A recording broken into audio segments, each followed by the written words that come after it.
Hello, welcome to a Soulprint Mini. Thank you so very, very much for being here. Thank you to my new subscribers. My numbers are crawling up again, so I'm very grateful and appreciative for that. I hope you enjoyed the Soulprint experience. So today I'm going to do a mini on, you're going to be seeing this on August 9th, all right? I thought I wanted to take a quick peek and see what's going on with Clarence Thomas and his wife Jenny, because there have been a couple of people who have asked if Jenny might be the sixth unindicted co-conspirator. I have to tell you, I don't believe she is.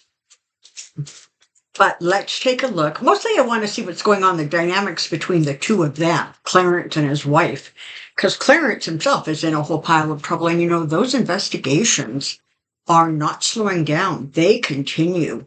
And, Sheldon Whitehouse is like a dog with a bone. He is not going to let this go. All right. I continue to have problems with my back. Thank you so much for the Reiki and the healing thoughts and the energy. I'm so grateful for all of it. I have to say this is wearing me out a little bit. And in the great words, or in the words of the great Garth Brooks, I'm too young to feel this damn old. That's where I am right now. So we're just going to stumble along. I am recording this on Monday. So as of this moment, it's 2:00 Mountain Standard Time. There have been no indictments come down from Georgia. I'm positive they're going to come down this week, but I guess we'll wait and see. All right, Clarence and Jenny. Let's look at Clarence and Jenny. The thing about Clarence is energetically, he really has, it's not even a chip on his shoulder. It's like a boulder on his shoulder.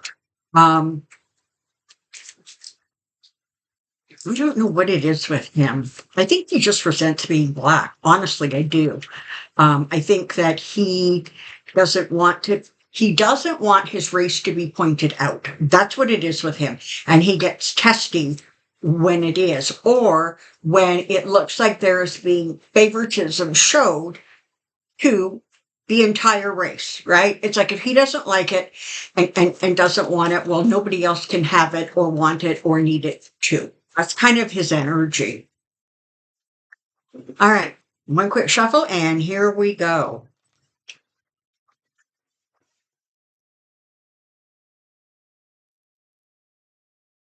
All right, Clarence and Jenny Thomas. Clarence and Jenny Thomas. Clarence and Jenny Thomas. Where are they at? What's going on with them?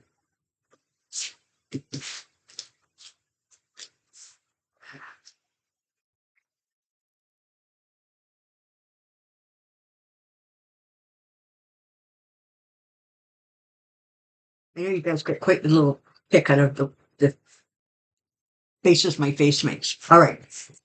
We're starting off with the Ace of Cups. And so this is intense emotion, right? This is about, emotions coming through, emotions breaking through, that kind of thing. I have to say the emotions I seem to be feeling the most at this moment really do feel like stress and a little bit of fear or worry and concern, maybe. Because in a lot of ways, they view themselves as a couple as untouchable, right? This is the thing, though, about the two of them, and this is what's interesting, is they really, like, if you just tap into the energy of their marriage,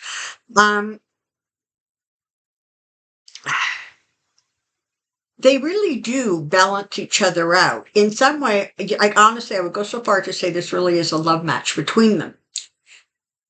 But there are things that go on within the marriage on both sides that the other person doesn't know about or doesn't understand completely or isn't kept in the loop, that kind of thing. And so what's going on now is there's stuff that's coming out, there's stuff that's being discussed. She sort of got beady eyes watching her and her role in the insurrection, if there was one, for entertainment purposes only. And so there seems to be, some sort of just friction a little bit. Um, Honestly, this day and age, I kind of don't mind seeing a strong marriage. They're not all that common, it seems. In any case, so that's where they are right now. It feels unsettled. And in some ways, it feels unsettled because this isn't kind of an energy that they're actually used to having to deal with. The reason they don't have to deal with it is because they see themselves as above. It has become really apparent that the Supreme Court views itself above all. It just does. It just sees itself as bigger than the Congress, bigger than the presidency. They feel like they're the ones who have the real and absolute power. And that's a problem because, corrupt people and corruption kind of go hand in hand, don't they? However, the time is coming where they very definitely are going to feel like they're being left out in the cold. It's almost like being shunned a little bit. There is going to be some real problems coming their way. I do not see this being about the insurrection or at this time. I'll say it that way. But there's definitely something going on that indicates that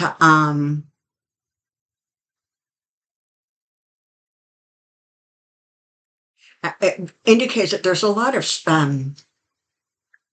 pressure, I guess, maybe coming at them.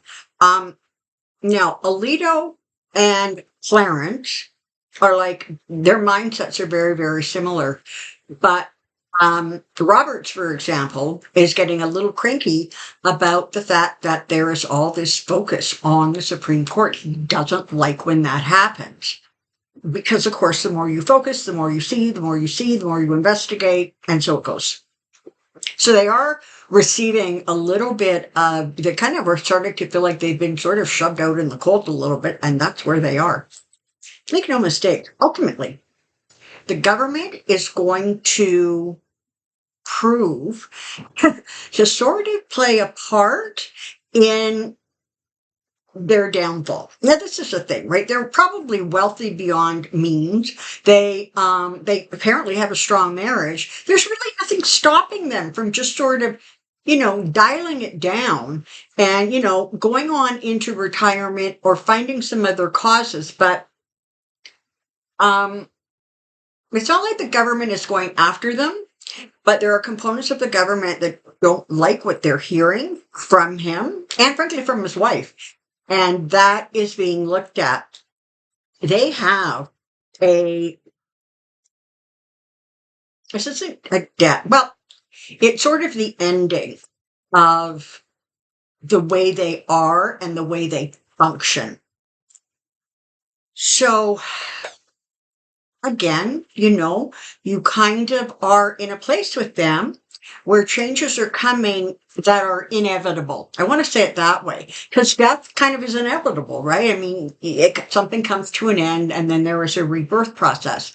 And that feels like what this is. So again, I would not be surprised to see Clarence Thomas leave the court. And this is the thing. The numbers make it so that he feels fairly confident in leaving because it will still be, even with another Democrat sworn in, it will still be a Republican-leaning court. So he feels that, he has a little bit of room to leave without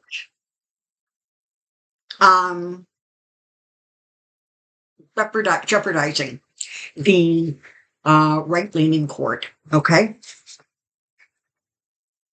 there's a lot of pressure, and he's sort of defending. Listen, he's going to fight and he's going to push back and he's going to whatever. But it comes down to it. There's a lot of pressure coming at him. I understand that there's a court case coming up, and there's a lot of pressure. I don't know which court case it is, but there is a lot of pressure for him to recuse himself. There's a lot of that kind of energy mulling around, and he's going to find himself on the defense. And listen, when he is on the defense privately with the other justices, that is when you see him sort of lashing out a little bit in the public and saying things like, how dare you question me? I can do whatever I want. So that's kind of that. Ultimately, this is the bottom line. Their secrets are going to come out. Maybe not all of them. And really, who wants to know every single secret? We just want enough of them to come out to sink them. Here's the end. Okay, here's the end. Listen, he can push and fight as much as he wants. Ultimately, this is an ending. There's an ending coming for him and for her. And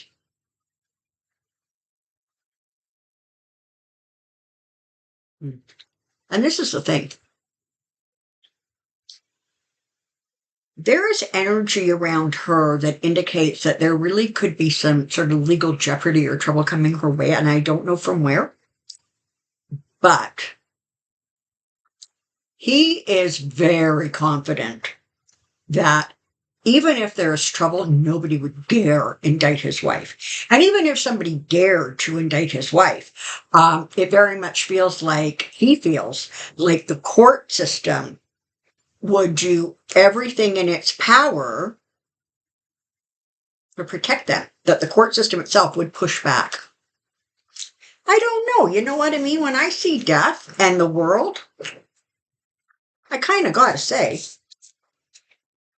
this particular ride is coming to an end. Again, thank you so very, very much. I will see you as soon as I can see you. Take really good care now. Bye-bye.